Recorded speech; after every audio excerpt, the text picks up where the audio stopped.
Good morning. I'm Inga Cotton. I'm the founder and executive director of San Antonio Charter Moms, and it's Thursday, April 2nd, and I'm here for another Charter Moms chat. And today I wanted to talk about community, and specifically yesterday I published an article in a website called The 74 Million, and it's a national education-focused website, and I was really honored to be able to publish there. It's the first time something I've written has been on that site. And it's a site that I read a lot. I encourage you to follow the 74 Million and sign up for their newsletter because they cover, let's see, what I like best about it, they're mostly like feature, like in-depth stories. They have a great group of reporters who, travel to different cities and highlight like really important things that are happening in education.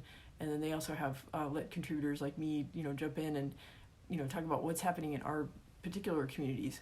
So I approached them because I felt like something special was happening in our online group. So if you're not already a member, please join the San Antonio Charter Moms discussion group on Facebook.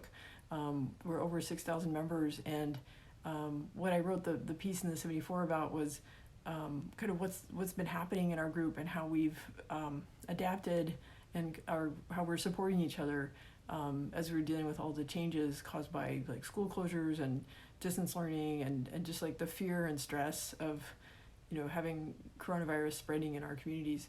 So I have my little cheat sheet here of my about the text of the article. Also, it's linked in the description to this video. So I do encourage you, please read it. Please share it. Please give me your feedback on it. What you thought was meaningful about it. What you think our group needs to be thinking about for the future. But I wanted to talk about why this to me felt important to share, and why I hope that in this national audience that I think it gives people a sense of hope that we're not just worried about the digital divide or learning loss or special needs students. Those are all really serious problems, but that we can see a silver lining that communities are coming together to work together, and also this gives us a moment to pause, reflect, and think about what education is supposed to be. And as we as parents work on this at home with our kids, how will this change how we look at education? And will it bring in kind of a new era of parents thinking about being advocates for education? So in the article, I kind of set the tone of kind of activities we're eating all of our meals at home, which still feels kind of, starting to get used to it, like having lunch together on a weekday. I'm not used to that. Like it used to be on a typical weekday, my kids would be eating hot lunch at school. I'd be either having lunch with a friend or, brown bagging it at my desk. My husband he'd sometimes come home and fix himself a PB. Sometimes it would be just the two of us, my husband and me. But now it's all four of us. And then there's always another load of dishes. That's my advice. Stock up on dishwasher detergent. And then when I play music on the radio, it just feels like it's from a time capsule. Like it's from a different era. And hopefully we'll get back to that, that kind of carefree life. But that's not really what it feels like right now. So I don't know if you have a sort of a pandemic playlist.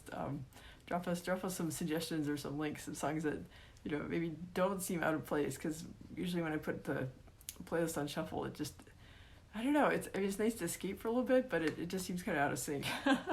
I know I would say the change in the tone of the group. So like during spring break, I would say some families were kind of going about their lives. They were going on ski trips or going to the coast or going to museums, things like that. But I noticed that, so we mostly stayed home that week. We were, even during spring break part one, we just had a sense that, things were happening in other cities where we have relatives, like Seattle, and it felt like this was going to get serious. So we pretty much stayed close to home for spring break, which is not typical for us. Usually we are staycationing, but we are going to all of our favorite museums and gardens and parks, and we always posting on Instagram about what we're doing, but we didn't do that. And I would say by the end of spring break part one, so that'd be maybe around the 13th, that's when there was a wave of school closure announcements, and we had a discussion in the group of even if school is open on the 16th, would you send your kids? Do you feel safe? If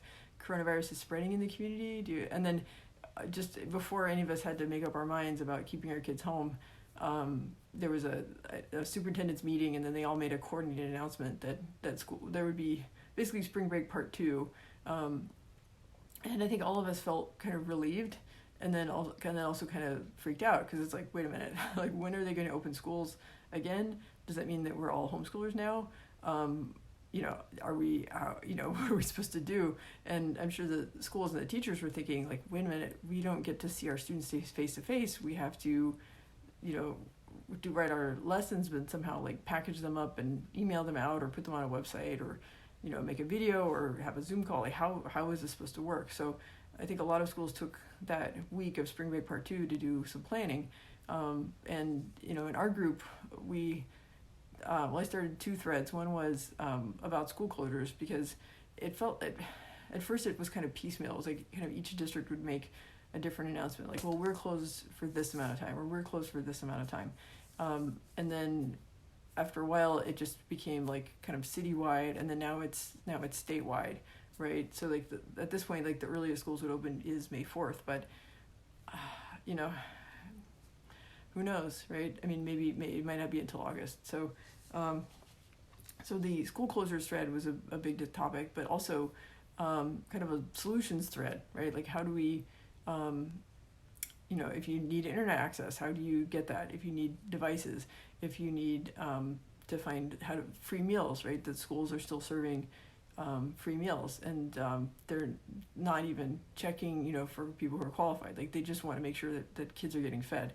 And we had things like, how to find like PE or art or science or reading, math, things like that. How to find like YouTube videos or apps or websites that would help our kids keep learning. But we also had advice from experienced homeschoolers who were saying, okay, just stop, take a deep breath, don't try to recreate a public school experience in your home, and be mindful that kids are dealing with stress, right? They're not able to see their friends.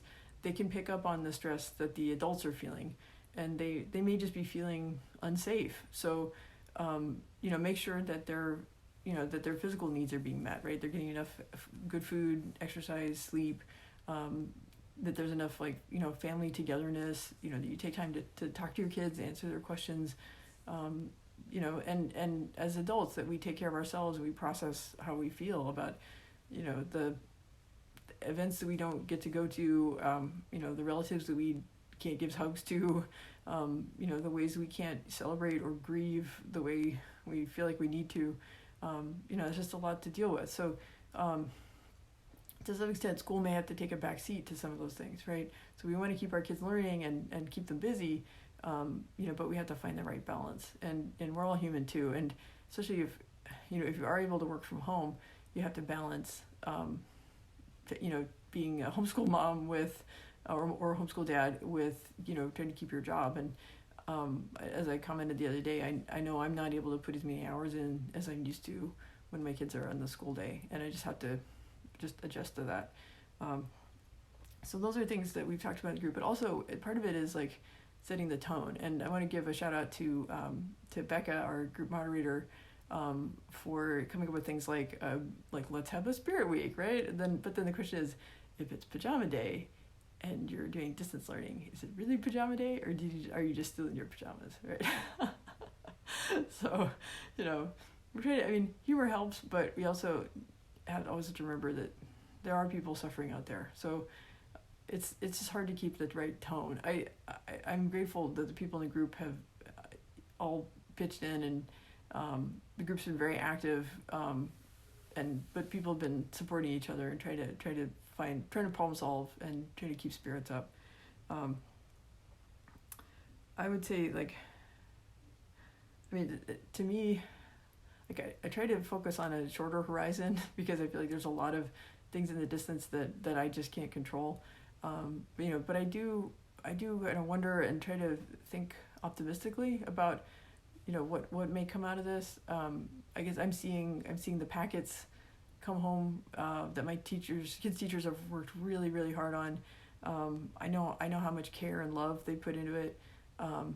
It is kind of a pain to have to print out those pages. They do have, packets that folks can pick up, but just for us, it's easier, just on a Sunday afternoon. We have a printer, we have computers, we can print stuff out. I know not every family has that. And I am nervous about they're, going to add some more technology, more apps to the process. It's just, there's a learning curve, and it's going to take time.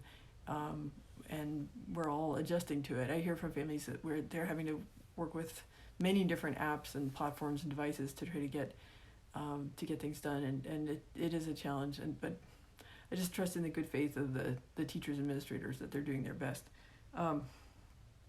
This does make me wonder though.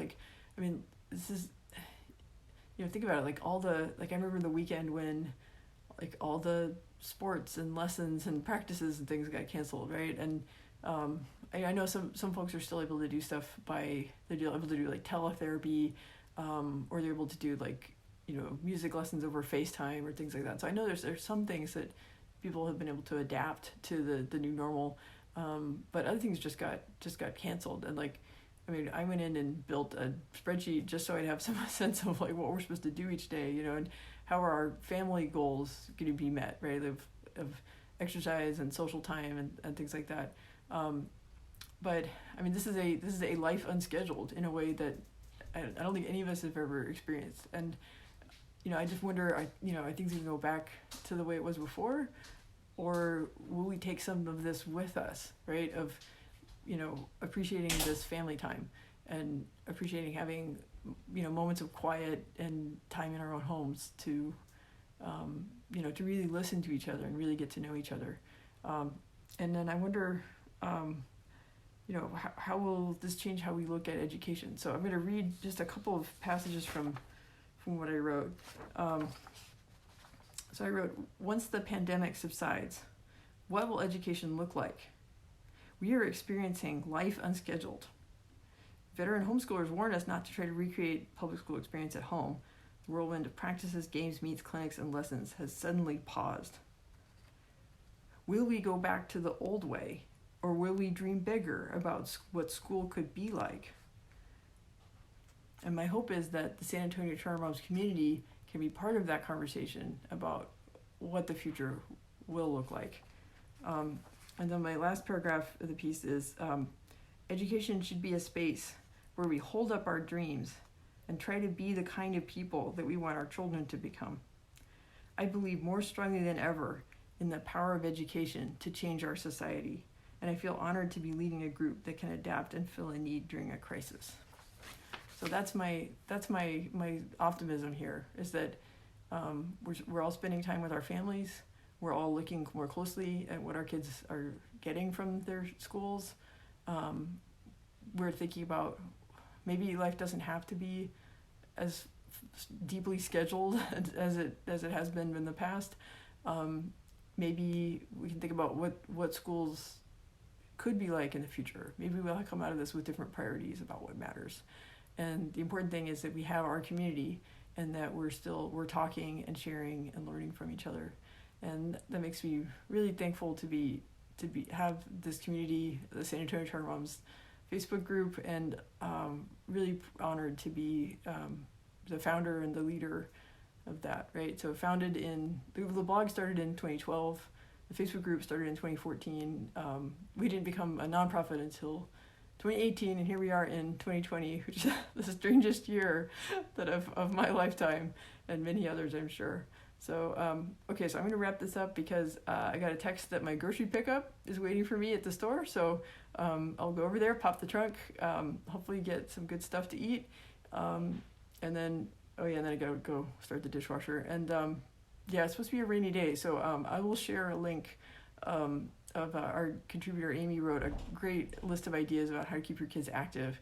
And a lot of those are things you can do indoors. So keep an eye out for the sort of indoor activities list as we face a forecast with a week full of rain.